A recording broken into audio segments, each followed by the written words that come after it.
Good morning, YouTube family. I thought that I'd do this video.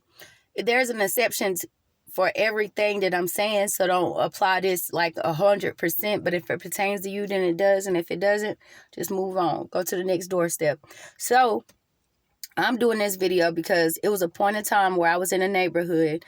I was in that neighborhood for quite some time. It was picked out for me. I didn't do any groundwork myself.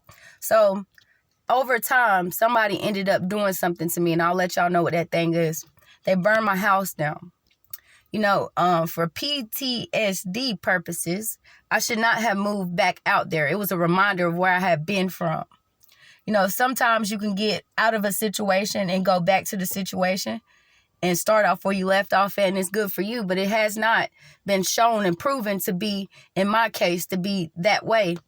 So several years later, I was enticed to move back to that neighborhood. Something ended up worse happening than what happened the first time. It's the neighborhood that I stay in now. I was having problems with certain individuals. It wasn't me per se, but it was the people who were around me, my loved ones, that I had to protect. I moved out. I came back to be in almost worse situations than I was in before. It was jobs that I had been at. Every job that I had been at, when times got hard, being that I was a good worker, I would go back. But I would find myself in a worse position than I was the first time. And if I'm not in a worse position, it's going to be the same position. But I'm saying all of that to say, sometimes, most of the time, God does not want us to go back. Back is that word for a reason, back. When the person in the Bible turned around and they turned into a pillar of salt, it was because they looked back. It's been my interpretation and my circumstances that I can't go back.